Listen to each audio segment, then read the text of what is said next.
In this video, I want to introduce to you the fourth of 5 patterns for my Nua Collection Volume 2.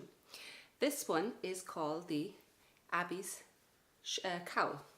You can't feel it because I'm holding it, not you, but it's quite dense. It's got a lot of weight to it.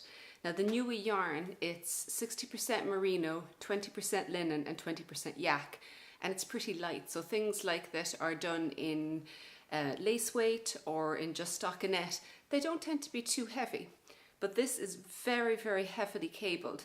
So it gives us this real weight and warmth and density to it. So it's a particularly good one for colder weather or something you want to tuck inside a coat or even to pull it up over your head like a hood. If you can see it here, I might bring it up closer to the camera.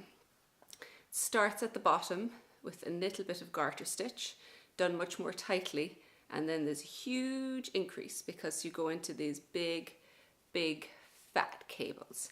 They absolutely feel wonderful. I can see if I could turn it over there, but there's huge, big, thick, squishy cables, and it's all the way around. And it gets narrower because after the repeat of the cable is done, it drops down, it decreases a little, and it decreases all the way around. And so the next cable, it's got a little less stitches that crosses over, and so that it becomes a smaller cable by the time you get up to the very top. And then again, there's a big decrease at the top, and it is bound off then once you actually just in garter stitch at the very edge. It takes almost completely 5 skeins of yarn. Again, if you find that your gauge is a little different and that you're running out of yarn, or you have an awful lot more, so you want to make it even bigger, then you could go ahead and either add extra repeats or less repeats of these as you go through. Or possibly, if you didn't want it as wide, you could start a little further up, but start with less stitches and do one of the smaller cables as you go up.